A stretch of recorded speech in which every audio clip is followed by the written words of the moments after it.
Hey guys, it's M. And today I just wanted to record a simple little review for a game I really like, but the game is so simple I don't know how I would write a review for it. And the game in question is One Finger Death Punch 2. I'm gonna just call it OP for the rest of this video because that is a long ass name and I don't feel like saying it every time. OP is a very simple game where you're a stick man, you're in the middle of a track, and there's a bunch of other stickmen trying to kill you. And you have to fend off your right and left side. The game's actually only 2 buttons. It's just your right bumper and your left bumper. And that's it. The thing is, this is more of a reaction speed type of game, since there'll be stickmen coming at you really fast and you have to deal with them appropriately, and then there's multiple different colors of stickmen. Something like this, you would think it would get stale really fast, but something about the way it's executed, it just works out really well. Along with the fact that this game just looks really cool. Like, if you watch it in motion, it really just looks like a stickman animation. It's excellent. For anyone who wants a quick little challenge, I highly recommend this game. It's got skills, it's got things to level, it has this huge map, which doesn't mean much because a lot of the levels in this game are very similar, but they'll have a ton of variety and little side quests that they'll send you off of. Like sometimes they'll go, oh, you only have a power weapon so you can insta-kill everything, but sometimes your clashes are way longer.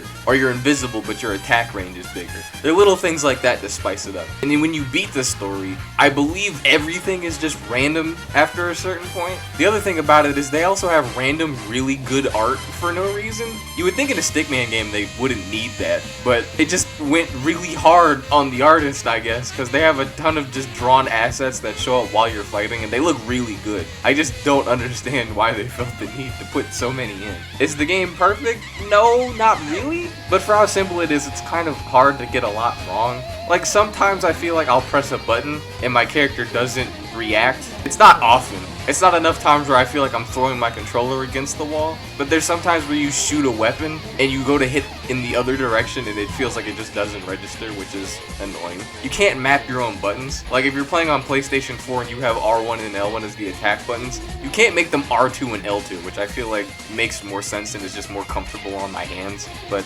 that's not a thing due to the engine the game was made in. They have clashes and struggles and stuff. Clashes I don't really mind because you just mash a button and it kind of fits the flow of the gameplay. But then they have this weird little mini game section where you have to press one side or the other side and you have to wait, and that really kills the intensity of the game because your controller doesn't shake or anything. The animations aren't that fast, and this is an interesting problem I think only this game has, where like the cutscene type fight looks way less cool than the normal fighting in the game does. It's just annoying. But as for the general gameplay, it's just, like I was saying earlier, it's just amazing. And also, this is one of the few games I've noticed where you can put literally any song over gameplay of it, and it just works. Like literally any song that you can think of that's relatively fast-paced, it'll just hit for this game. It's actually nuts.